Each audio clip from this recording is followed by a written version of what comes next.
Alright guys, good morning. It's January 4th, 2026. So I've got my new cylinders. I opened them up last night, and this morning I got up, made an omelet, and I was thinking about these cylinders. And obviously, I've got some likes about them. A lot of likes. And I've got maybe two things I don't like about them. So we're going to talk about it. These are Driveline. Turn this on.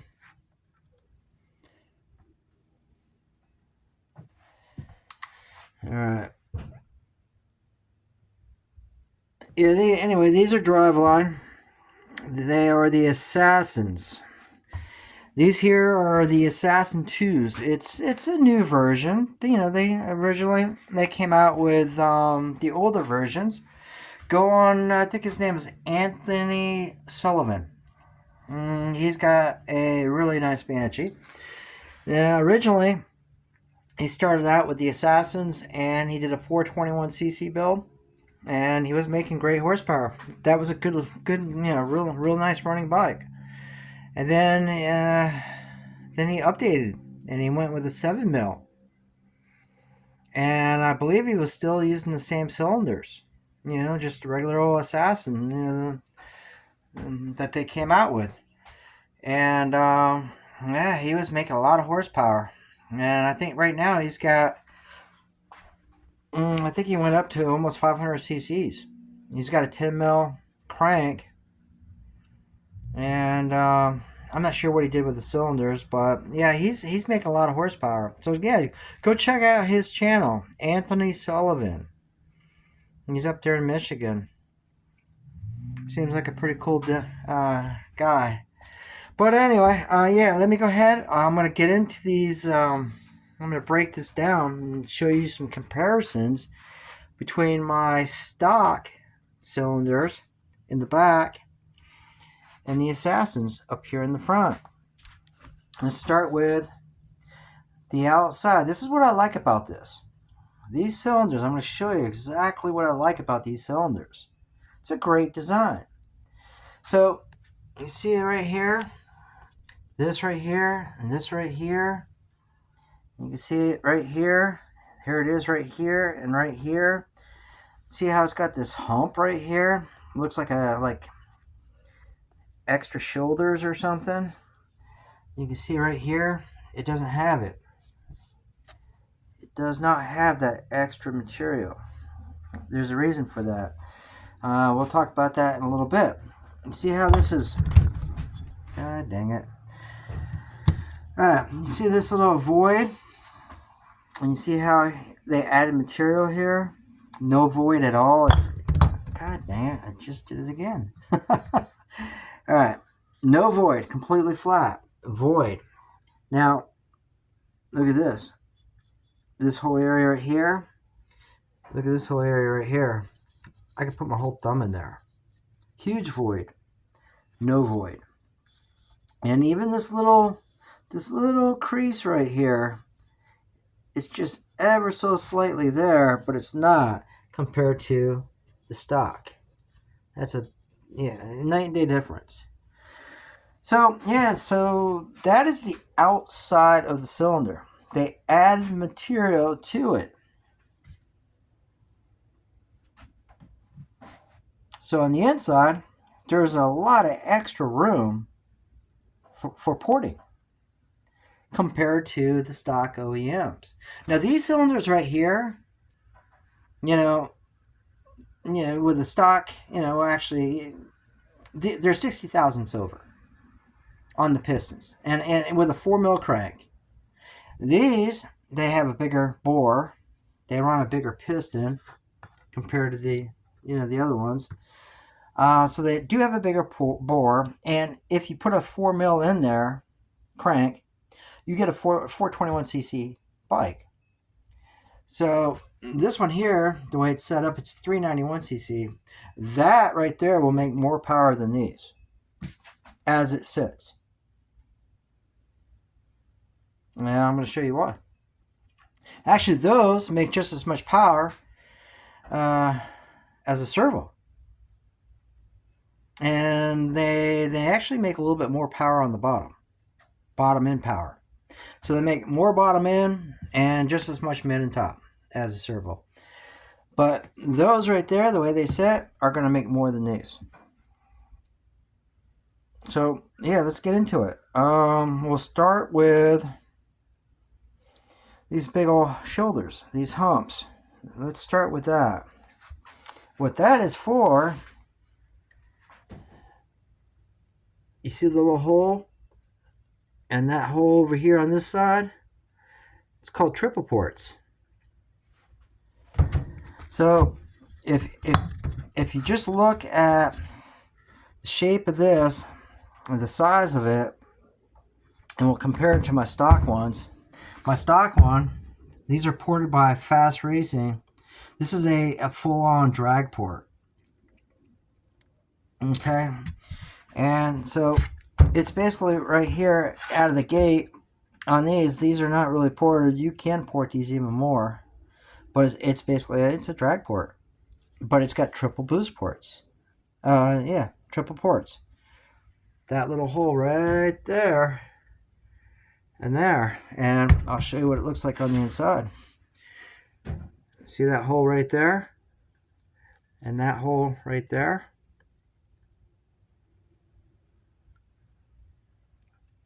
So you got your main port, and then that port, and then that port.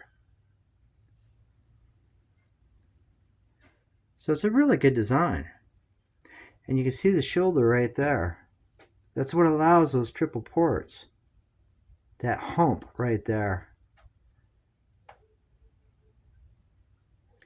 Extra flow. And these are going to be, the guy who's going to port this, he's going to open all this up and really make these things flow. All right, so that's the exhaust side. Let's talk about the inside. All right, so the inside, move this around a little bit. The inside on my OEMs, I got boost ports. These little holes right here, that hole right there, it's called a boost port. And it comes through into where the transfer is. And you can see it right there. You see that hole? Okay, so the boost port, what it does is it pounds a whole bunch of air and fuel down into your transfer ports down in here, and it creates a lot of bottom end power. That's why I can make more power than a servo, and just as much mid and top. So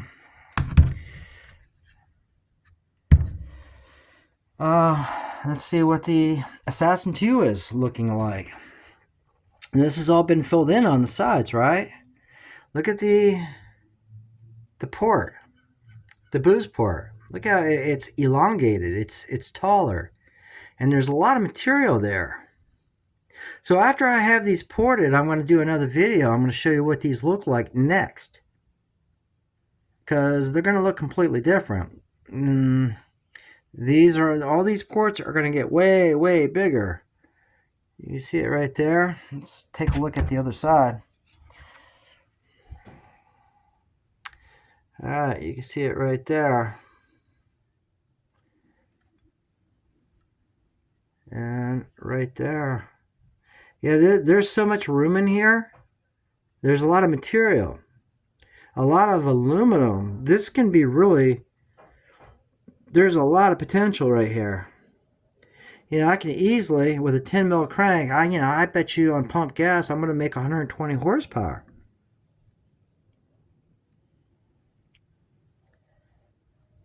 A 465 cc.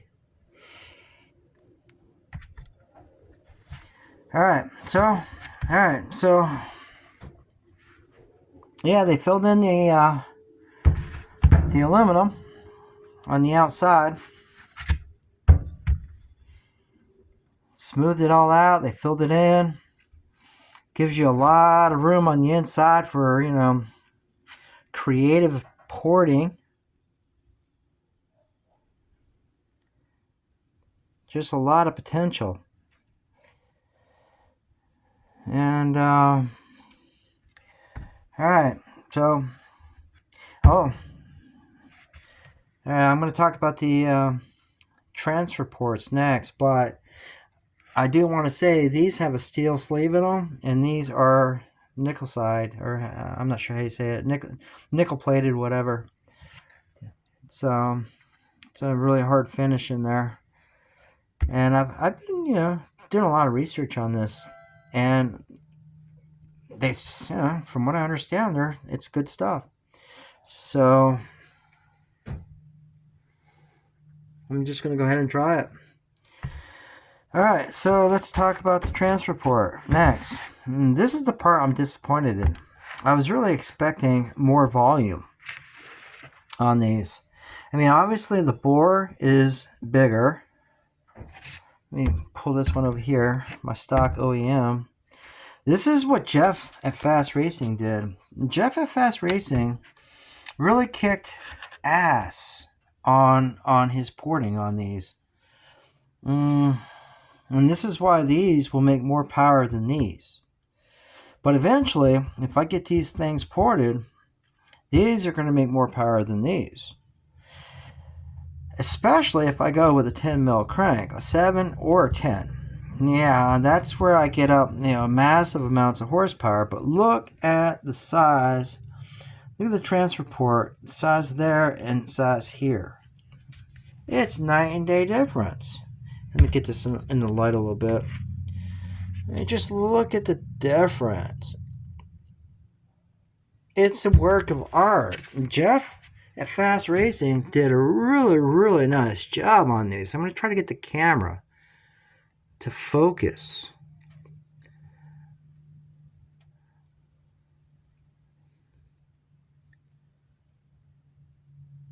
This is what you call top-notch porting.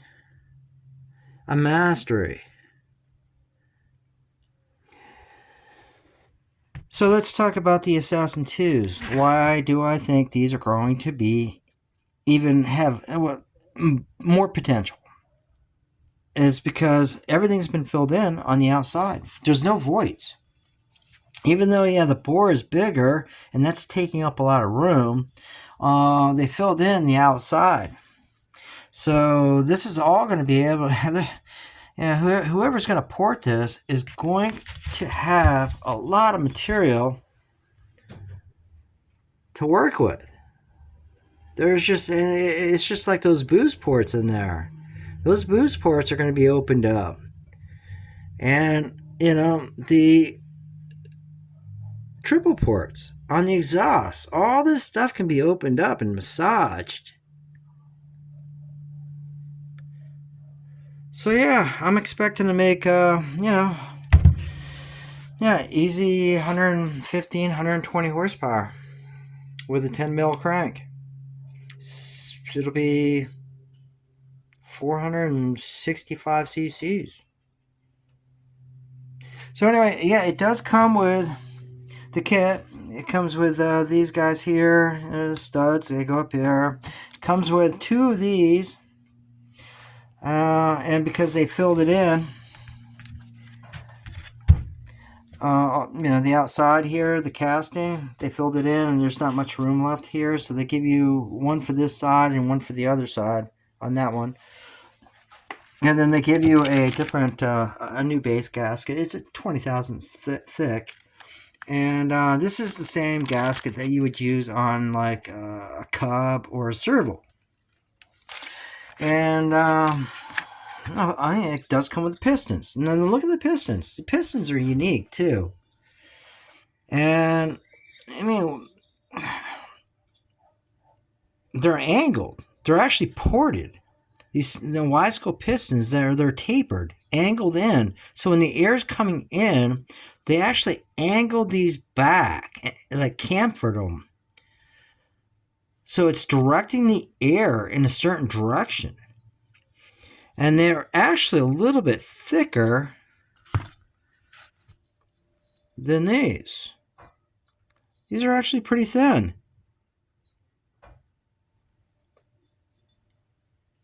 And these are tapered back. But yeah, noticeably thinner. They're thinner. And they don't have that teardrop like these pistons do. Now these pistons are set up for a 421, 4 mil crank. So I will not be using these. I'm going to actually probably just sell these. There's a bunch of people out there that have Assassin 2s. And they got a 421. So I can sell these, hit me up on, in the description I leave my email. And it's Floridawoodsbanshee@gmail.com. And so I'll give somebody a good deal on these pistons. I will be getting new pistons for a 10 mil. It's either going to be a 7 mil or a 10 mil crank. But yeah, it's going to be different pistons, because what they do is they move the wrist pin up a little bit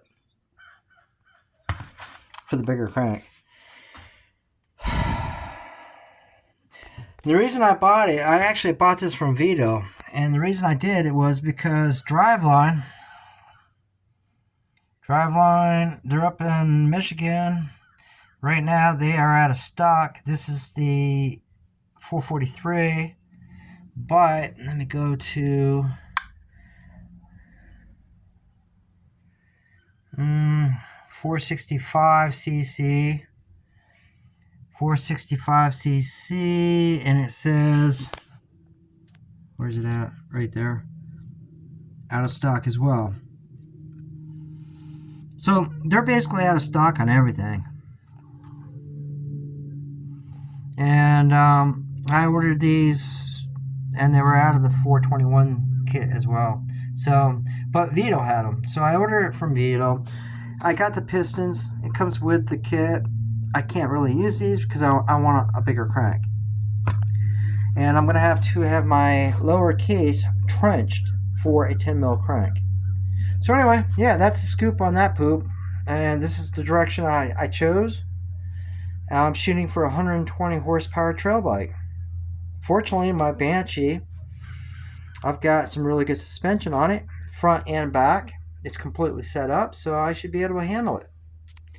We'll see you on the next video.